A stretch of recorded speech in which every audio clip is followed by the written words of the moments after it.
The Lord be with you. And with your spirit. A reading from the Holy Gospel according to Mark.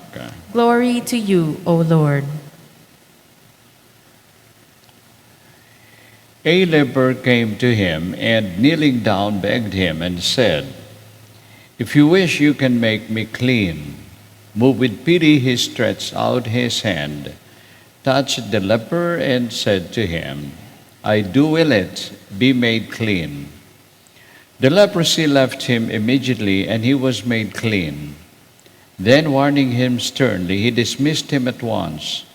Then he said to him, "See that you tell no one anything, but go show yourself to the priests, and offer for your cleansing what Moses prescribed. That will be proof for them." The man went away and began to publicize the whole matter. He spread the report abroad so that it was impossible for Jesus to enter a town openly. He remained outside in deserted places, and people kept coming to him from everywhere.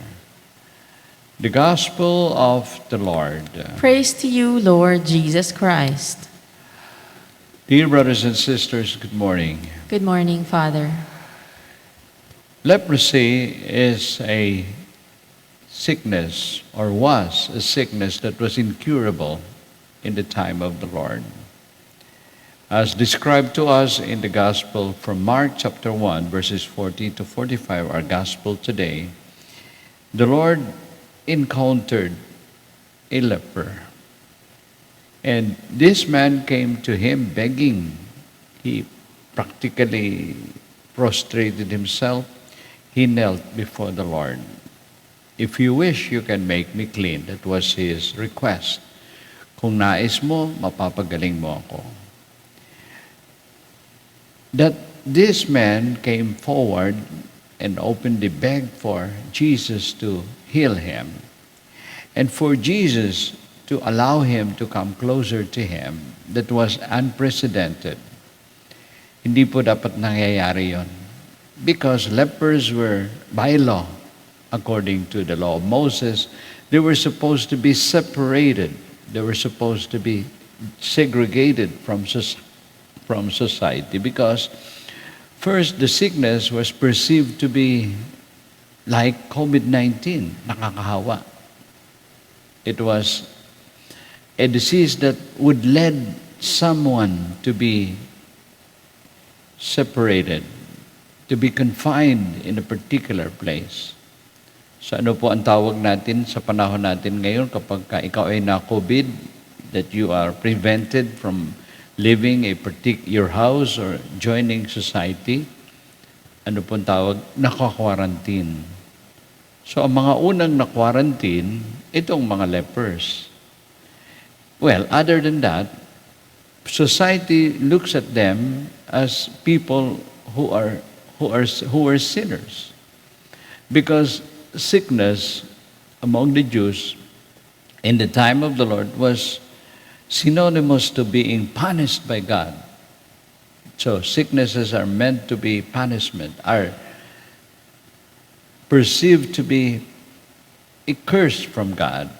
Pinarurusahan ka. Because the perception is that this emanated from your sinfulness, pagiging makasalanan. But then we look at the Lord Jesus. This is just one illness. He practically healed so many of these illnesses. And so many people were sick in the time of the Lord. So this man received what he wanted, because, as described to us by St. Mark, moved with pity, he stretched out his hand, touched the leper, said to him, "I do will it, be made clean." Gusto ko gumaling ka. At siya naman ay kaagad-agad gumaling. And he was made clean. So this is the encounter. An encounter between a man who was so desperately in need of healing, of cleansing, and Jesus, who was so filled with care, compassion for people like him, that he did not mind what society had to say about separating himself or separating this man from the rest of the world. Binaliwala ng ating Panginoon yung